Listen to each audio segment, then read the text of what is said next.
Mastering Quantifiers in Questions. Unraveling the Secrets. Hello, English learners. Welcome back to our series on learning English. Today, we're taking an exciting turn as we explore a critical part of English language, quantifiers in questions.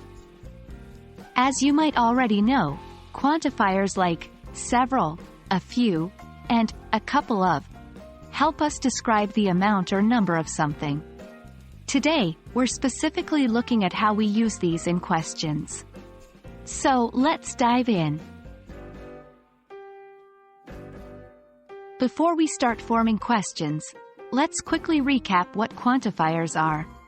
In English, quantifiers are words or phrases that we use before a noun to indicate quantity. They answer questions like, how much?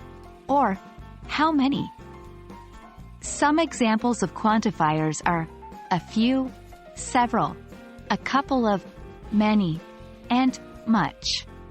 Each of these quantifiers gives us information about the amount or number of the noun it modifies. Now that we've recapped what quantifiers are, let's focus on using several, a few, and a couple of in questions.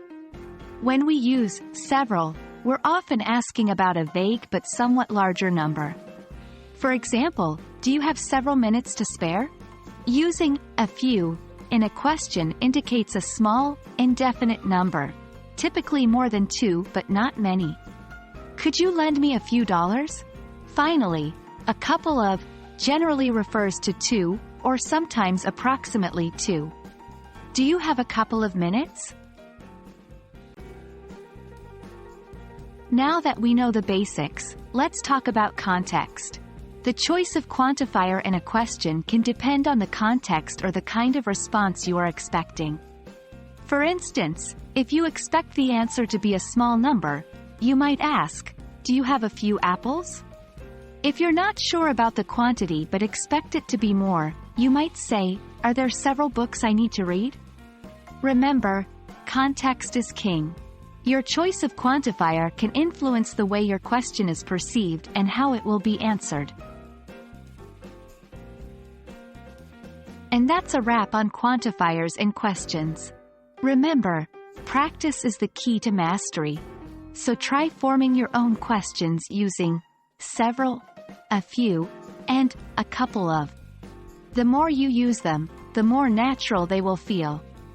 Thank you for tuning in, and I hope this video has been helpful in your journey of mastering English.